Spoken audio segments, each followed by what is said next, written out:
Bismillahirrahmanirrahim. Assalamualaikum warahmatullahi wabarakatuh. Selamat berjumpa kembali dengan Ibu Ani.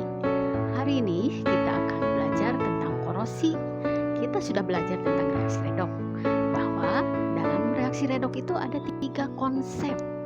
Pertama, reaksi redoks yang berhubungan dengan perubahan bilangan oksidasi. Kemudian terjadi transfer elektron.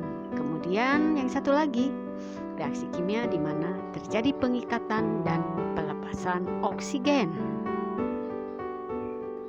Sebelum kita mempelajari tentang korosi, baiklah kompetensi apa yang ingin dicapai pada materi ini.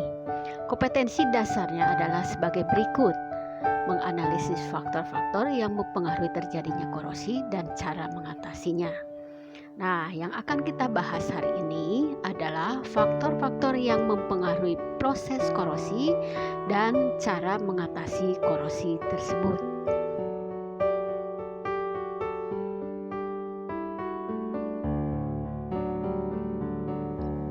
Pernahkah kamu melihat pintu gerbang kita atau gemboknya berkarat? Pasti kamu akan melihat besinya jadi berwarna kecoklatan. Saat kamu pegang, pasti bagian besi yang berwarna kecoklatan itu akan nempel di tanganmu. Seperti kalian ketahui, warna dasar besi adalah abu-abu mengkilap. Lalu, mengapa warnanya bisa berubah menjadi kecoklatan? Nah, tentu kalian akan menjawab itu adalah proses berkarat atau besi tersebut telah mengalami korosi. Nah, apa itu korosi? Korosi adalah perusakan logam atau berkarat tadi. Nah, perubahan logam secara fisika maupun kimia akibat hilangnya fungsi mekanis logam tersebut. Logam seperti besi bisa mengalami korosi jika bersentuhan dengan senyawa asam, air, dan mengalami perubahan suhu dalam jangka waktu yang cukup lama. Proses terjadinya korosi merupakan proses elektrokimia. Elektrokimia adalah proses terjadinya reaksi redoks secara spontan. Nah, contoh korosi pada besi ini akan membentuk oksida besi Fe2O3X H2O, di mana besi akan teroksidasi oleh oksigen dari udara dan akan membentuk korosi. Nah, coba kalian perhatikan ilustrasi berikut. Gambar pertama mengilustrasikan paku besi dan gambar kedua adalah gambar pagar yang berkarat. Dan slide berikutnya adalah benda-benda yang mengalami korosi. Nah, proses perkaratan pada besi dapat berlanjut secara terus-menerus sampai seluruh bagian dari besi tersebut mengalami kerusakan.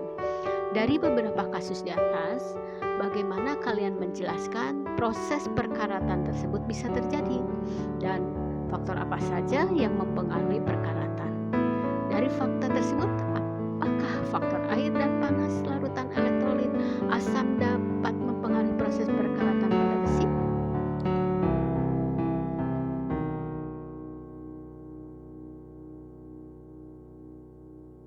Terjadinya korosi bisa berlangsung secara cepat maupun lambat.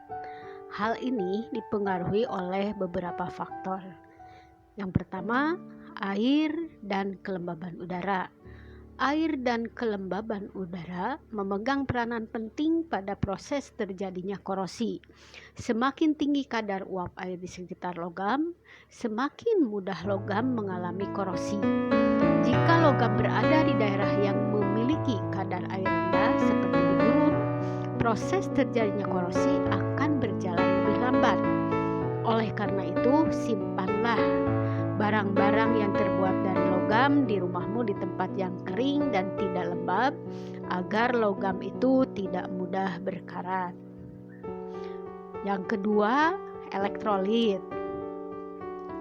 Elektrolit ini sangat mempengaruhi proses terjadinya korosi. Elektrolit merupakan media yang menjadi tempat berlangsungnya transfer elektron.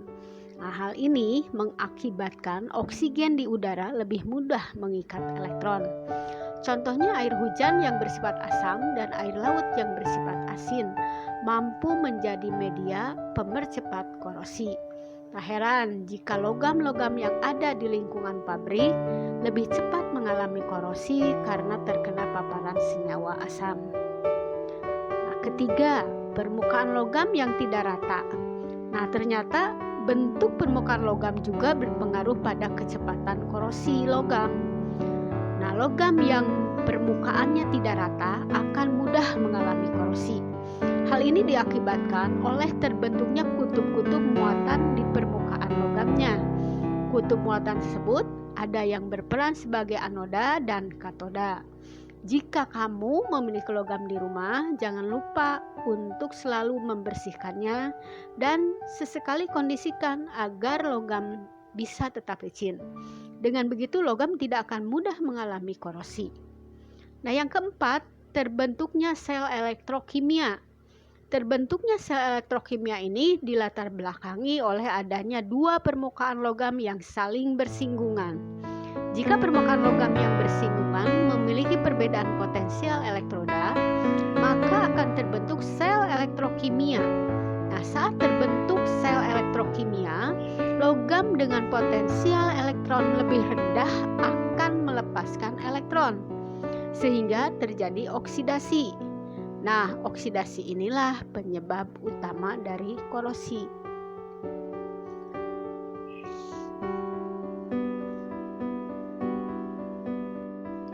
Mungkin kamu sempat bertanya-tanya, bagaimana sih cara agar besi atau logam tidak mudah korosi? Mengingat banyak peralatan di sekitar rumah menggunakan besi atau logam, contohnya tadi pintu gerbang, kemudian gembok, sendok. Kamu tidak perlu khawatir, ini ada cara mencegah agar besi atau logam tidak mudah korosi. Nah, satu, usahakan logam tidak mengalami kontak langsung dengan udara luar. Bagaimana caranya? Dengan membuat lingkungan di sekitar logam bebas oksigen, yaitu dengan cara mengalirkan gas karbon dioksida. Nah, jika pada cara ke-1 terbilang susah, masih ada cara lain, yaitu dengan melakukan pengecatan. Melalui pengecatan, permukaan logam tidak akan bersinggungan langsung dengan udara luar yang mengandung oksigen dan uap air. Dengan demikian, logam tidak akan mudah mengalami korosi. Cara selanjutnya gimana? Menggunakan electroplating, yaitu melapisi permukaan logam secara elektrokimia. Permukaan logam yang akan dilapisi berperan sebagai katoda, sedangkan pelapisnya dalam hal ini logam lain berperan sebagai anoda. Contoh electroplating ini bisa kamu lihat di badan mobil. Sebenarnya badan mobil itu terbuat dari besi atau baja. Pernahkah kamu lihat badan mobil berkarat?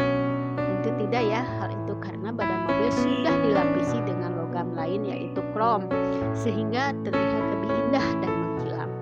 Nah, cara lainnya ada yang disebut dengan pengorbanan anoda atau perlindungan katoda, yaitu cara untuk mencegah korosi dengan cara mencegah terbentuknya sel elektrokimia. Perlindungan katoda atau pengorbanan anoda dilakukan dengan cara menyambungkan logam yang akan dilapisi dengan logam yang memiliki potensial elektroda lebih kecil. Nah, logam dengan potensial elektroda lebih kecil berperan sebagai anoda yang nantinya akan mengalami reaksi oksidasi.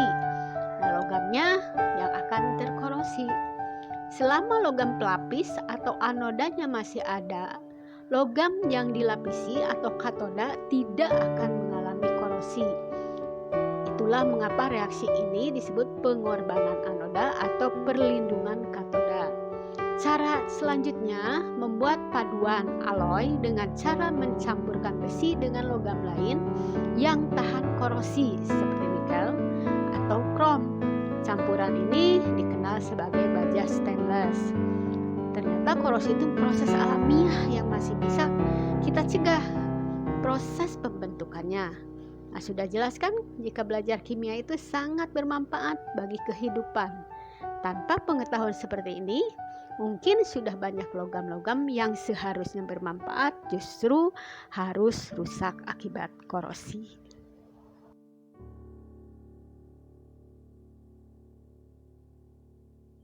Untuk hari ini cukup sampai di sini. Sampai berjumpa di pembelajaran berikutnya.